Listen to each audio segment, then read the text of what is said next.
Demikianlah perempuan. Dia hanya ingat kekejaman orang kepada dirinya walaupun kecil. Dan dia lupa kekejamannya sendiri pada orang lain padahal begitu besar.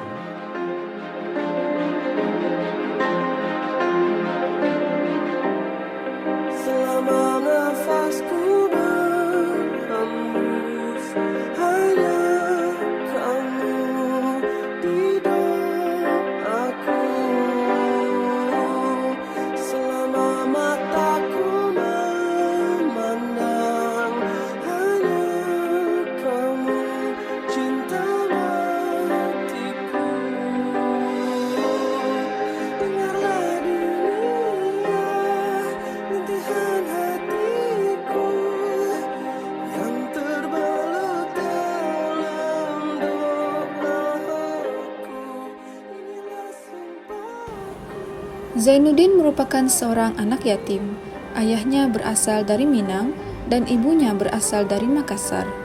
Zainuddin tinggal dengan Mak Base di Batipu, Sumatera, Indonesia. Sebagai seorang yang berketurunan campuran, beliau menghadapi banyak diskriminasi daripada konservatif Minang. Walaupun dia mencintai Hayati, anak seorang bangsawan tempatan, tetapi Hayati tidak dibenarkan untuk bersama dengan beliau. Dia memutuskan untuk bergerak ke Padang Panjang walaupun dia terus menulis kepada Hayati.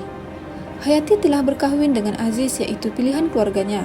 Selepas berputus asa, Zainuddin dan rakannya muluk pergi ke Jawa, Batavia dan Surabaya. Di situ Zainuddin dikenali sebagai seorang penulis dan dermawan. Tidak lama kemudian, Aziz dan Hayati pindah ke Surabaya. Kehidupan Aziz dan Hayati semakin teruk dan tiada tempat tinggal.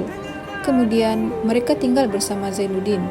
Suatu hari, Aziz telah melarikan diri ke Banyuwangi dan meninggalkan Hayati untuk Zainuddin. Zainuddin telah menghantar Hayati pulang ke kampungnya semula dengan menaiki kapal Vanduik. Akan tetapi, kapal itu telah karam dan Hayati meninggal dunia. Kesihatan Zainuddin semakin teruk selepas kematian Hayati.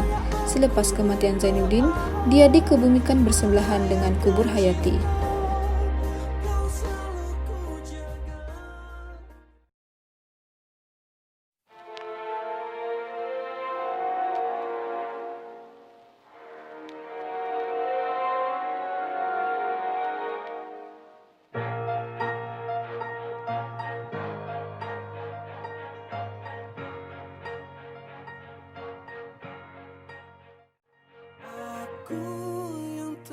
Kehadiran sebagai proses yang berterusan dan kehadiran yang berlaku secara sengaja atau tidak disengajakan. Kehadiran yang berterusan ini sentiasa berlaku bermula dari peringkat pembentukan idea, pertengahan hinggalah siap sebuah karya. Kehadiran yang sedia ada merujuk kepada pengalaman-pengalaman yang sedia hadir dalam pemikiran pengarang, yakni ada dengan sendirinya. Sementara kehadiran sengaja pula merujuk kepada pemilihan pengalaman-pengalaman di antara pengalaman-pengalaman yang sedia ada dalam pemikiran pengarang bagi membentuk gagasan idea sebelum memulakan penulisan sehingga selesai penulisan. Antara unsur yang jelas terdapat melalui novel ini adalah tentang pengalaman hidup atau sejarah yang dilalui, pengembaraan pengalaman kehidupan masyarakat dan pengalaman pembacaan dan penyelidikan. Kehadiran pengalaman yang dilalui misalnya membuktikan bahawa Hamka bijak dan kreatif menjadikan pengalamannya sebagai sumber idea, bentuk kehadiran penulisan dalam novel Tenggelamnya Kapal Vanduik. Pengalaman maupun kehidupan masyarakat yang dikatakan di sini ialah Hamka menulis novel ini berdasarkan kisah benar tentang kapal Vanduik yang tenggelam di Laut Jawa, bahagian timur Semarang pada 21 Oktober 1936. Walaupun peristiwa tenggelamnya kapal Vanduik benar-benar pernah berlaku, tetapi kisah yang ditulis oleh Hamka dalam novel ini adalah fiksi semata-mata. Idea daripada kejadian tenggelamnya kapal Vanduik telah memberikan idea baru kepada Hamka untuk menulis. Selain itu, pengalaman juga dapat dilihat apabila Hamka mengkritik mengenai tradisi yang berlaku di Minangkabau yang tidak sesuai dengan dasar-dasar Islam ataupun akal budi yang sehat. Tradisi yang sering dikritik oleh Hamka dalam novelnya ialah mengenai diskriminasi sosial yang ditentukan oleh masalah asal-usul dan keturunan dan juga mengenai nikah paksa.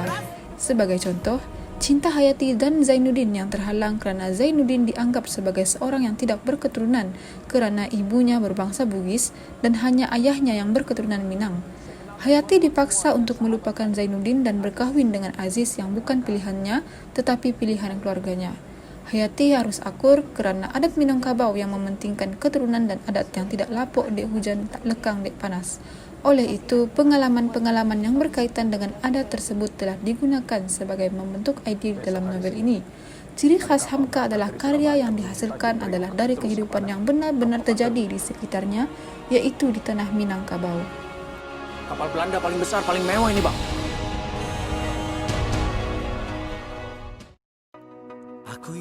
Pelanggaran dalam konteks teori bermaksud seseorang pengarang akan berusaha untuk mendapatkan sesuatu yang baru, sekurang-kurangnya satu aspek dominan dalam karyanya yang memperlihatkan perbezaan atau kelainan.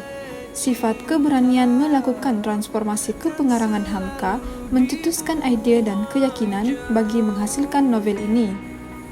Pelanggaran dapat dilihat pada watak utama, iaitu watak Zainuddin. Sebagai contoh, pada awal cerita, Zainuddin diceritakan sebagai seorang yang tidak berketurunan kerana ibunya bukanlah seorang yang berasal daripada keturunan Minangkabau dan Zainuddin diceritakan sebagai seorang yang miskin dan tinggal bersama Mak Baseh.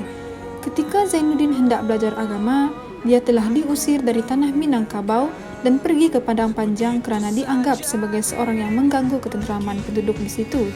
Pada peringkat klimaks, watak Zainuddin telah berubah di mana dia telah menjadi seorang yang terkenal dengan karya-karyanya yang hebat. Zainuddin juga diceritakan sebagai seorang yang dermawan serta mampu membeli rumah yang besar dan kereta mewah untuk kemudahannya. Selain itu, keberanian Hamka dalam mengolah cerita di mana Zainuddin dan Hayati pada akhir cerita tidak bersatu. Kebanyakan novel cinta yang ditulis sudah pasti diakhiri dengan kebahagiaan. Akan tetapi, Hamka telah membuat perubahan di mana kisah yang diceritakan adalah tragis dan sangat menyayat hati. Hal ini kerana watak Zainuddin yang tidak dapat menerima Hayati semula walaupun dia sangat cinta kepada Hayati. Zainuddin menganggap Hayati hanyalah sahabatnya dan tidak lebih dari itu, walaupun Hayati telah merayu untuk bersamanya semula.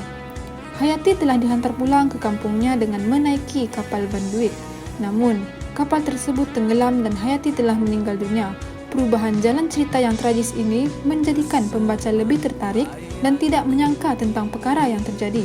Perubahan watak ini menjadikan novel ini berlainan daripada novel-novel yang lain.